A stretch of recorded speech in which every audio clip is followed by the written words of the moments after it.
Alors avant d'aborder le bilan de l'année écoulée et les perspectives d'avenir, je voudrais m'arrêter un instant sur l'équipe qui m'entoure, élus et agents communaux, et leur rendre l'hommage qu'ils méritent. Ces femmes et ces hommes donnent beaucoup d'eux-mêmes en termes de travail et de temps, avec toujours le même objectif, satisfaire les besoins et faciliter la vie de nos concitoyens. Travailler à leur côté est pour moi un grand privilège, un grand réconfort, qu'ils en soient tous remerciés.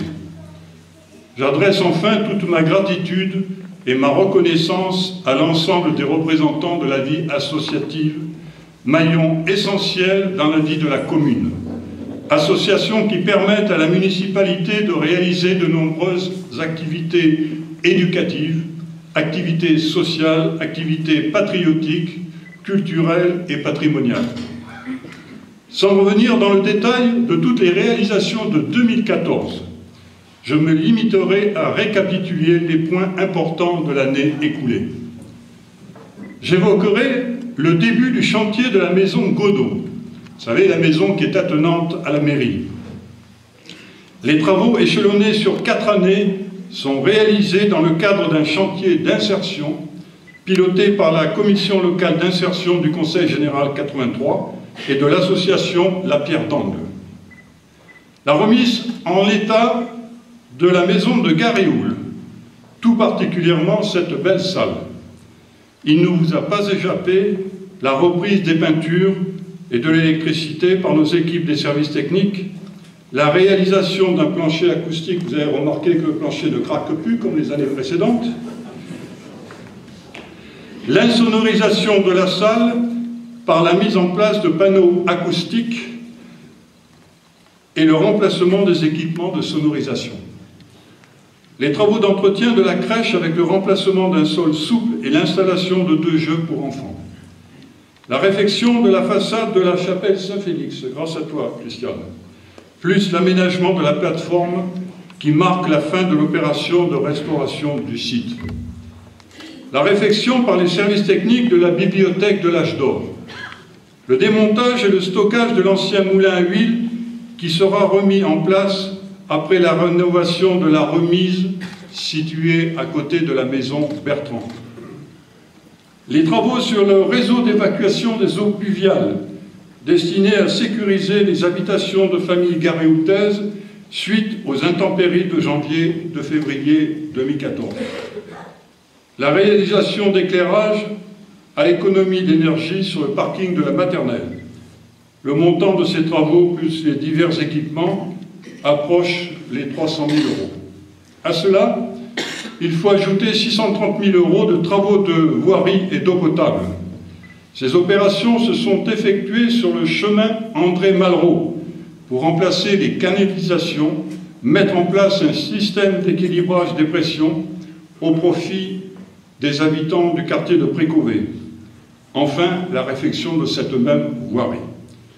Des travaux semblables ont été réalisés également à l'allée Alexandre Dumas.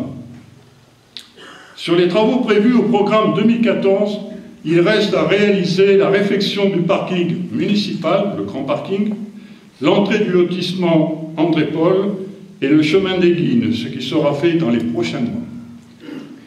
S'agissant maintenant du programme 2015, c'est d'abord le forage des clos, c'est l'opération la plus importante que nous ferons cette année en 2015.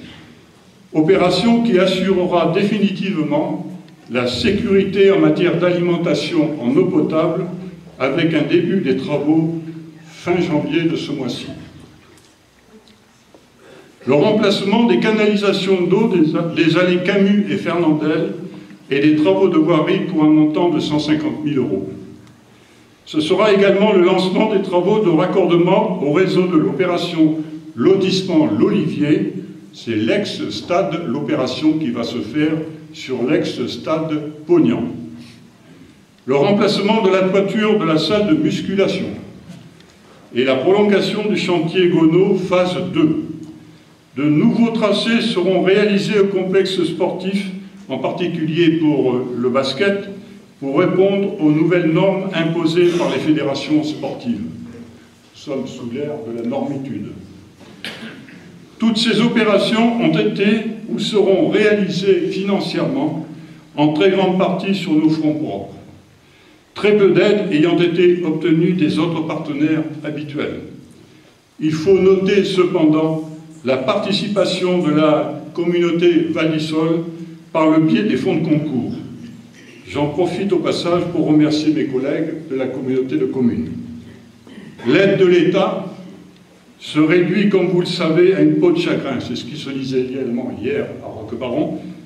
Et sans critiquer les fonctionnaires qui font ce qu'ils peuvent, il faut savoir qu'en dépit de ces engagements, l'État ne nous a toujours pas versé le moindre euro pour la mise en place de la réforme des rythmes scolaires. Rythme que nous avons mis en place sans état d'âme, que la CAF nous verse ses engagements financiers avec 1 an de retard, que la dotation globale de fonctionnement a été diminuée de façon significative et que cette baisse sera poursuivie dans les 2 à 3 années à venir, que ces fonctions régaliennes de conseil disparaissent les unes après les autres, notamment sur l'instruction des permis de construire. S'agissant du PLU, le plan local d'urbanisme, même si la date butoir a été fixée par la loi au 31 mars 2017, nous le voterons avant la fin de l'année prochaine. Il sera conforme au SCOT, c'est-à-dire le schéma de cohérence de l'organisation territoriale qui a été adopté par la Provence verte l'an passé. S'agissant pour terminer de l'organisation territoriale, donc de la mise en place de l'intercommunalité, cette réforme voulue par le pouvoir en place a fait l'objet lors du dernier congrès des maires de vives critiques et d'un mécontentement partagé par les élus de toutes tendances confondues. Les représentants du pouvoir ont dû sinon opérer un mouvement de recul, du moins faire montre de davantage de souplesse. Pour autant, nous devons rester vigilants, puisque une nouvelle loi devrait être présentée à l'Assemblée en début de l'année. Je prends l'exemple de la loi ALUR, qui a un net ralentissement. En perte de vitesse, la loi ALUR.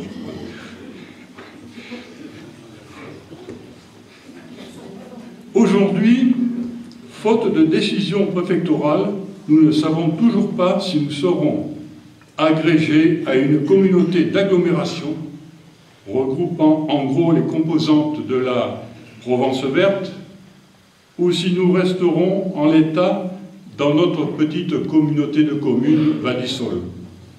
Ainsi, dès que la situation sera clarifiée, Garéoul assumera loyalement le rôle qui lui revient de jouer, bien évidemment pas à n'importe quel prix.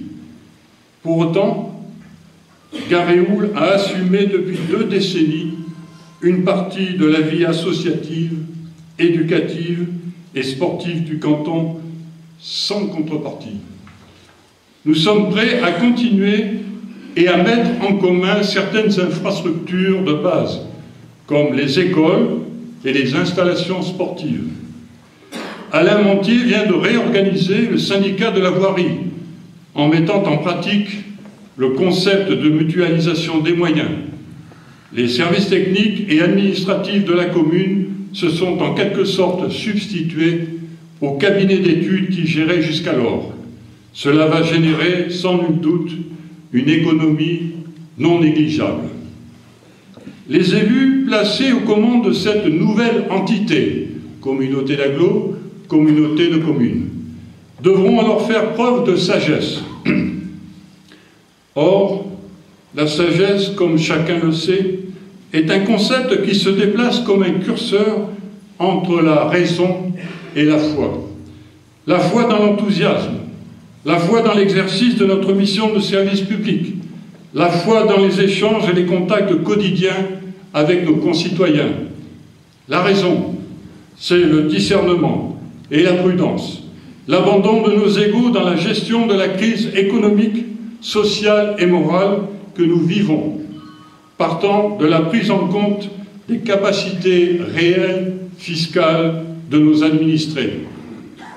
Un sage, parmi les sages de l'humanité, le Mahatma Gandhi, disait peu avant sa mort en 1948, « La civilisation ne consiste pas à multiplier les besoins, mais à les réduire volontairement, délibérément. Cela seul amène le vrai bonheur. » Ce bonheur que nous recherchons tous, souvent pas très loin, voilà, mes chers amis, le souhait que je forme au nom du Conseil municipal pour vous tous et vos proches pour la nouvelle année.